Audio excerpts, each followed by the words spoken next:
Hailey. Hi, Dad. Can you please remind me why I'm the most luckiest dad ever? Yeah, and because you got the smartest girl in the whole world.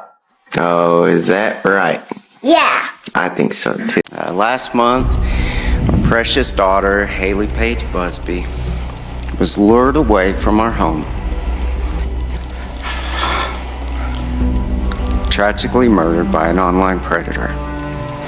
We are still in the agonizing process of finalizing her arrangements, living every parent's worst nightmare. Poor quality footage of the doorbell camera, January 5th, 2025, Fishers, Indiana, 10 p.m. One of the quiet suburban streets is Enclave at Vermilion. There are porch lights on the same driveways. Nothing moves. Then, a car pulls up. No headlights. Sits at the curb. Waits. One of the figures comes out of the door of a house. She's 17 years old. She walks toward the car. Gets in. The vehicle pulls away. That is the final confirmed report of Hailey Busby, January 5th, 2025, approximately 10 p.m., Fishers, Indiana. That's the timestamp. It is the last sight of Hailey Busby alive in the neighborhood of her house. A 17 years old walking out her front door. No struggle, no scream, no forced entry. She just left. And that fact alone, that she had gone willingly, would lose her all. This was the question that all people ask themselves first. Where did she go? But that's the wrong question. Who was waiting in the car already? That is the right question. Hailey Busby was a senior, lived with her parents, Bo and her mother, in a planned community in Fishers, where all the lawns are mowed, and all the worst that can occur is a package being delivered at the wrong house. Her character was characterized as intelligent by her dad. Kind. Had her future mapped out. The type of child that you do not miss your sleepover. But here's the thing. Hailey had a second life. Not a bad one. Not one you'd flag. She played video games. She was on game platforms. Discord, Steam, the norm. Millions of kids are. It is the way she and her generation speak, communicate, find friends. It is also through the way she was discovered by Tyler Thomas. Thomas was 39, resided in the Victorian Village, Columbus, Ohio, worked a regular job, occupied a normal apartment on Hunter Avenue. There is nothing to look twice about him. And somewhere in those waiters, in those midnight lobbies, he got hooked up with a 17-year-old girl a 2-state away. And as per inquisitors, he bought time to establish trust, grooming her, working the angles, trying to make himself safe, interesting, even exciting. Think about that for a second. An adult male in Ohio patiently winning the trust of an adolescent in Indiana using a gaming headset. She would have been undetected by anyone in her house. Early morning hours, January 6th. That car at the curb, it was Thomas. He made a drive to Fishers in order to fetch her up. It is a 3-hour drive or so. He planned this, packed a bag, mapped the route. There appeared in the darkness and waited. Hailey got in. She wasn't kidnapped, and that difference of eagerly going away and being taken against his will started a series of failures that would mark this case. Police of Fishers put her down as a runaway. No Amber Alert, no statewide mobilization, no face on the evening news, just a missing teen report. A child who left the house by herself. Investigators feel that she must have been dead long before anybody noticed the extent of danger she was exposed to. This is what we do in case it is the first time you opened a case file with us. We pull the records apart. We follow what's documented. Open the next file with us if you wish to continue with this investigation as it proceeds through the courts. Stay. It is at this point that the timeline becomes ugly. January 6th. Hailey vanishes. January 16th. Tyler Thomas is finally contacted by Fishers police. 10 days. It takes 10 full days before this man can be officially addressed. And when they do, he lies. He says to detectives that he picked up Hailey. He says that much of it, but that he left her on the side of the road somewhere in western Ohio. Just left her there, an adolescent girl in the middle of nowhere, in the middle of winter, and drove home. That was his story. It was not being bought by the detectives. The apartment of Hunter Avenue in Thomas is struck by search warrants. And what they discovered in his house, on his personal phone, opened the case like a can of soda. Cached photos. Hailey performing sex acts, not just still images, video. Taped in that Victorian Village apartment. He'd tried to delete it, scrubbed the phone, but digital forensics extracted files in erased storage. Every frame recovered. Think about what that means. He brought her to his home, an obscene recording of a minor, then tried to erase the proof. This was no longer a case of a missing person. This was exploitation, evidence tampering, and the onset of something far much worse. January 20th, 2 complete weeks since Hailey disappeared, the case is finally elevated, away to endangered missing juvenile. Too late. By this time, investigators already had the belief that she was dead a few days ago, perhaps since soon after January 5th. This is where the geography is important. Thomas did not remain in Columbus with Hailey. At one point, he took her to a short-term rental house in Hocking County, Ohio. Remote area, deep woods, the Hocking Hills landscape, the type of place you rent to get away over a weekend. Beautiful, isolated. There were no neighbors near enough to hear. The Hocking County Sheriff Office issued a search warrant on that rental on February 2nd. The inside recovery of forensic evidence proved the dread of investigators. There was a crime committed in that premise. Columbus police consider that to be the place where Hailey Busby was murdered. Not in the car, not in the apartment, in a rented cabin in the woods. You can read us finishing case files as you know the pattern. It is never the conspicuous place. It's the second one, the quiet one, the location nobody wants to visit initially. What do you imagine was happening in that rental? Drop a word in the comments. Just one word, whatever sits with you. Police had weeks in which they knew Hailey was dead. They had a suspect in custody. They possessed the explicit materials, the forensic hits at the rental, the phone data, but they didn't have Hailey. Then Sam Szymanski, the defense attorney of Thomas, had a move. According to him, Thomas had a desire to cooperate, wanted to help find her. The reason was to bring closure to the family. That is what the attorney says. Whilst you choose, sit with them. February 1st, Thomas took FBI officers and local police into Wayne National Forest, Perry County, Ohio. Dense terrain, the type of forest where, unless you know where to go, you never can find anything. Thomas was perfectly acquainted where to look. He walked them to a trailhead, burial place taken to them, told them just where he had left her. The body of Hailey was found.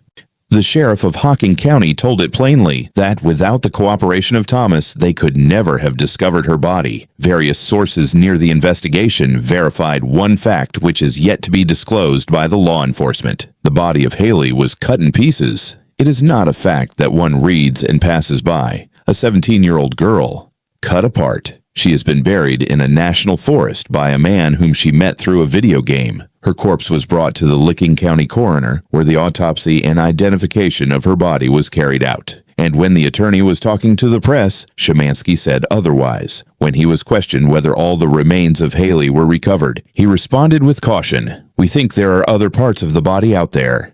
Tyler Thomas had an appearance in Franklin County Court on February 2nd. 2 felony charges, sexually oriented matter, knowing the minor, tampering with evidence. That's it. That is what he is confronted with at this time. No murder charge. Not yet. Bond on $1.5 million. Cash bond. Conditions should he post it somehow. No contact with the family of Hailey. No use of internet. No guns and alcohol. No drugs and alcohol. No unmonitored access with minors at all. He sits in the Franklin County Jail. He was to appear again in court on the 10th of February. According to his attorney, Thomas informed reporters that he will claim innocence in case and when he is charged with murder, and Szymanski said that he anticipates them emerging out of Hocking County, where the actual murder is indicated by the forensic evidence. Here the thing is, however, that he also said that Thomas would fight those charges. His client has, as per the attorney, no intent whatsoever of giving up. A man who admits to placing the parts of a dismembered teenager in a national forest, who deleted pornography of her on his phone, who drove her 3 hours in the middle of the night, that man will fight. Let that land for a second. The FBI is now lead agency, and when the FBI goes on the case, as in this case, it is because the geography is a mess. Indiana, whence she was stolen. The county where Thomas lived was Franklin, Ohio, the location of the explicit material development. The rental location was in Hocking County, Ohio, in the place where she is supposed to have been murdered. Perry County, Ohio, in which she was interred. 4 jurisdictions, 2 states, 1 girl. The ex-FBI agents interviewed by the press report that the postponement of the murder cases is tactical. The prosecutors are developing the case airtight, waiting on the full autopsy, between counties' coordination, ensuring that there is no slip-up on technicality. They do not desire this man to walk. The following is what is still not sitting well. Hailey walked out of her house in the morning of January 6th. Thomas was not even spoken with by the police until the 16th of January. That's 10 days of nothing. And even when they did, he was a liar. During 2 more weeks, he continued the lie. Said he dropped her off. Said did not know where she was. A full month between the 5th of January and 1st of February. 1 month of a family in ignorance. During 1 month, a body was covered in a forest. 1 month of this man being on the loose, going to work, sleeping in his apartment, and parents of a dead girl nailing flyers. What had it been during those early days between them? What was said? What was promised? So how was a game friendship across the state line turn into a murdered teenager? Such are not rhetorical questions. Prosecutors will have to respond to each and every one. Buzbee, the father of Hailey, is not waiting on the courts. As prosecutors proceed to build their case in 4 jurisdictions and 2 states, attorneys contest bond terms and arraignment dates. Bo is doing something completely different. He is trying to ensure the system that disappointed his daughter would not disappoint some other child again. He has been lobbying a bill that is known as Hailey Law. The petition on change.org, which, so far, is becoming viral rapidly. The idea is straightforward. Establish a new category of missing person alerts in Indiana, which is called a pink alert, in the cases when there are credible indicators of risk, despite the lack of the meeting of the narrower criteria of an amber alert or a silver one. Here is the gap Hailey had fallen through. And it is a hole to lose a child in. Hailey willingly left her home on the 5th of January. She was walking down her own front door, got into a car, no one dragged her, no one held a weapon, no window was broken. And that being so, because her legs moved of their own accord, the system marked her a runaway. Not endangered, not at risk, a runaway. Such classification implied no Amber Alert, no face on highway signs, no emergency breakup of local program, no statewide mobilization, just a report, a file, a name in a database. Just imagine what that would be in practice. A 17-year-old teenager goes into a car with a 39-year-old man she met on the internet, a man who drove 3 hours across state lines to pick her up in the middle of the night. And the answer is paperwork. Not that anyone was careless. Not because officers had not any cares, but since the criteria did not suffice. Amber Alert system needs to prove that there is kidnapping. A child who walks willingly will not mark that box. Silver Alert is the one applied to senior or disabled people. Hailey did not check that box either. Therefore, she slipped down the gap. The dead zone, the type that lacks name, protocol, and even causes no general alarm. Her case was lastly considered missing endangered juvenile. 15 days later, on January 20th, 15 days after she had disappeared. 15 days. That was the beginning of the alerts. That is when the urgency took effect. However, at that point, investigators supposed that Hailey had been killed at least 11 of those 15 days, probably murdered in a few days after her disappearance. When the system was still addressing her as a runaway, it was already in the ground. That's the gap. That is what the Hailey Law is meant to seal. The proposal has 2 parts. First, the pink alert itself. The next level in the Indiana missing person system is exclusively dedicated to those cases when a minor goes missing voluntarily, but risk factors are present, including age of the missing, the possible presence of an older individual, internet usage patterns, leaving the state without any prior plans, leaving at unusual hours indicate actual threat, Not all teenagers who run away are what the system presupposes. Some of them are being pulled, and the alarm system must be able to note the distinction. Second, the law of Hailey would compel schools in Indiana to provide predator awareness and internet grooming, not a pamphlet. Not a single assembly, ongoing curriculum, show children what it is really like to groom, how to build up the trust, how to be kept apart, how to make small talk turn into secrets to clandestine to neediness. Show them that it does not begin with a stranger in a van. It begins when one is friendly on a Discord server at midnight. Teach parents too. Gaming communities. What to observe. The functioning of private messaging on different platforms. It is so easy as a grown-up adult to be spending months in the virtual world of a child without the knowledge of anyone in the household. Buzbee isn't a legislator. He is a father who interred his daughter, and he is putting that into something structural since he knows better than anybody that Hailey was not a mere crime. It was a system failure. The killer did what killers do. The system was to help in catching the fall. It didn't. Bo has published on Facebook, which went viral because of Hailey's body being found, that Hailey was a brilliant, beautiful, kind, and caring young woman with a bright future. She loved her family dearly and comes very close to the hearts of so many people. Our family is devastated. He thanked the community. He thanked the officers. He owed his gratitude to all those who gave her name and also to all those who had posted a flyer or continued searching when the system had already advanced. Pink was the favorite color of Hailey. That is where the name originated, not from a focus group, not from a branding exercise. Based on the case of a 17-year-old girl who favored pink color. Had the Hailey law been in existence on January 5th, there would have been a broadcast. Hours later, every screen in Indiana would have had a photo. Perhaps somebody in a gas station would have spotted her. Perhaps a toll camera would have raised the flag on the car. Perhaps a bit of visibility was all that would have been required. We'll never know. But Buzbee is ensuring that the following family gets the opportunity to know. In case you believe that something of this nature is necessary in your state, leave comments. Not for the algorithm. For the record. Let's lay it out. Flat. No interpretation. Nothing but what investigators noted and recorded. The vehicle. Surveillance was made of a car in the vicinity of Hailey neighborhood the same day she went missing. This was directly linked to Tyler Thomas. He drove it out of Columbus, Ohio to Fishers, Indiana, 3 hours each way. He was doing so in that car at that moment, at the time of the night. The phone, Thomas's personal device. Forensic investigation found photos of Hailey that were saved to show sex act. Not just photos, video, constructed in the apartment of Thomas in the Victorian Village in Columbus. He tried to wipe it. Erased records, wiped hard disk. Digital forensics drew all the frames back. The timestamps and metadata and the geolocation, everything. This was all linked to his house, his bedroom, his phone, his hands. The rental, a short-term real estate in Hocking County, Ohio, near Hocking Hills, remote, wooded. You have to seek them like treasures. Detectives established that Hailey was there. On February 2nd, the Hocking County Sheriff Office implemented a search warrant. The results of what they discovered inside led the investigation in another direction.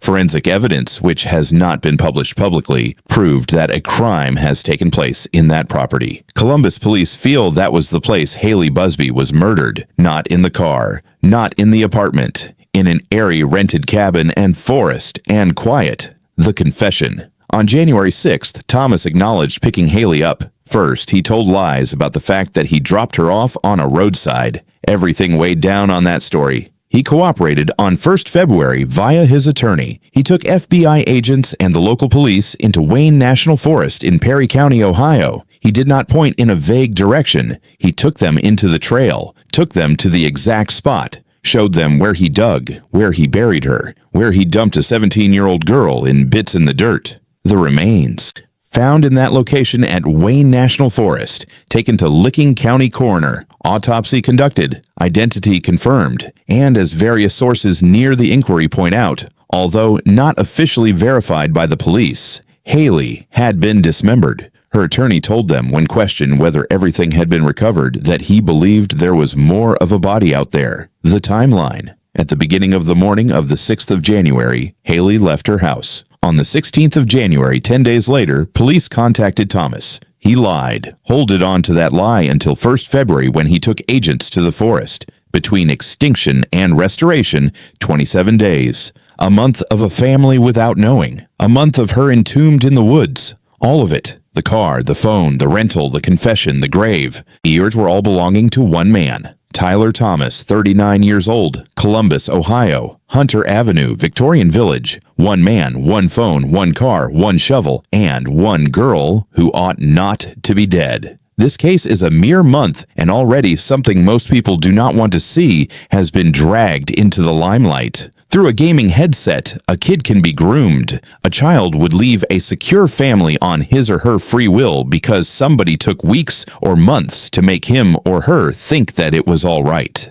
And in the case of a lost kid, the system is able to examine the situation and conclude that it is not urgent. Hailey Busby ought to be completing a senior year. At this point, she ought to be choosing a college, but she needs to wear pink to prom. Rather, her family will have a celebration of life at the IT Town Church in Fishers. Thursday evening at 6. Pink is one of the dress codes recommended to the guests. The case is active. The FBI, Columbus Police, Fishers Police, Hocking County Sheriff, and Perry County Sheriff, all still at work. The outcome of the autopsy has not been published. Intent to murder is awaited without being charged. Tyler Thomas is on a $1.5 million bond in a cell. And in an Ohio national forest, there is a trailhead that no one will ever pass the same way again. The ultimate fact in the file is never the whole truth. There is never an extra detail that cannot make the report. Another question that was not posed. And have you ever noticed the indications of online grooming in your family, in your community, in a gaming lobby? What did you see? Drop it in the comments, not for us, in case it is necessary to hear it by the next person reading it. This file stays open. Last seen files.